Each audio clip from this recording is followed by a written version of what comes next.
quite enjoyed the scene where I was put to death in Earthshock, because it involved Janet, draping her arms, being behind me, draping her arms in front of me, and rubbing. I mean, apart from that, it was quite a good death, I think. I think my favourite scene was when I got my hand blown off in Revelation. Because, I mean, it was obviously a prosthetic piece of plastic which went out and they blew it up. And so these things were going everywhere. And they then did a reverse on Colin, who had picked up one of the fingers and it was up his nose. And JMT said, well, do that again, Colin, without the fingers. You worked with quite a loud actor, I believe. Oh, the quiet Brian Blessing. Yeah, I mean, Brian Blessing, institution,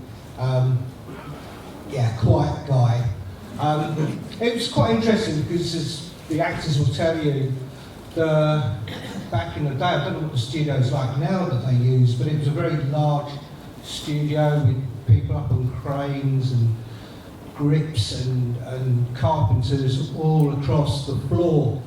And Brian would come out and he played a samurai warrior and come out with this massive costume out of his dressing room and scream, "Tea break! Tea break!"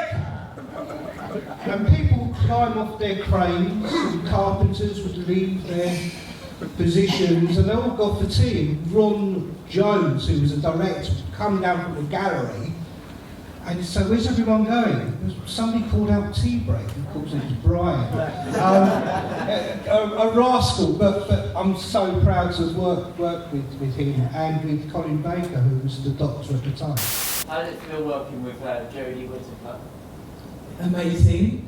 She's an inclusive type of actor. She brings you in, she welcomes you, she supports you.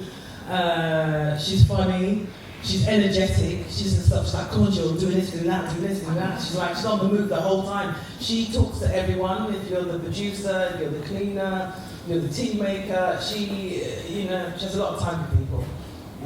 Totally energetic. And I remember one episode I had to do, they hadn't sent me the rewrites, and so we said, "Oh, let's rehearse this scene."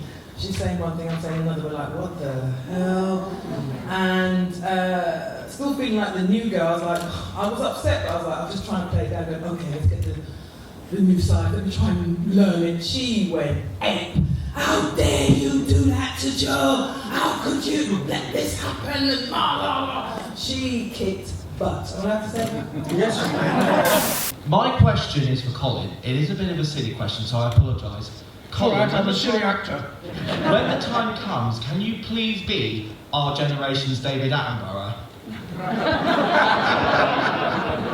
I have been told my voice is similar. I don't hear it myself, but others have said that they thought I sounded like David Attenborough. I'm honoured. Gosh, if ever there was an iconic, wonderful, complete man than David Attenborough, if I had more than his voice, I'd be delighted.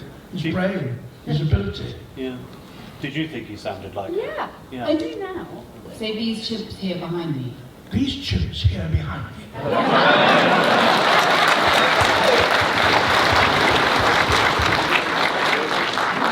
Hey, Doctor Who. They were better than me. But thank you for, and yes, of course I will. Thank you, Colin.